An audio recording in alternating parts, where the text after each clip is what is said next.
So, it's me. I'm Chara. Natapos ko na lutuin yung apple pie. Ito na yung pinalabasan niya. O, diba? Yan na siya. Mamaya naman ito yung lutuin ko.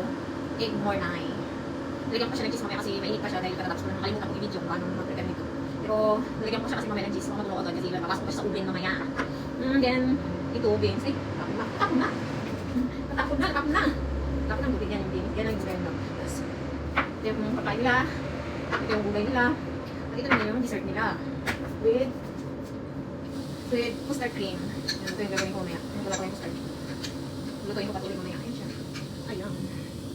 Ito naman yung lalagay kong cheese ito sa morning. Yan. Yan naman siya mamaya. At least nakapitan na yan. Isasalang ko na lang mamaya. Pero ito, itatabi ko na ito kasi na luto na. Ready na siya. Bye, sir mamaya. Yan na siya. Kanina ko pa ito lutuin. Bye-bye! Ano yung sarap?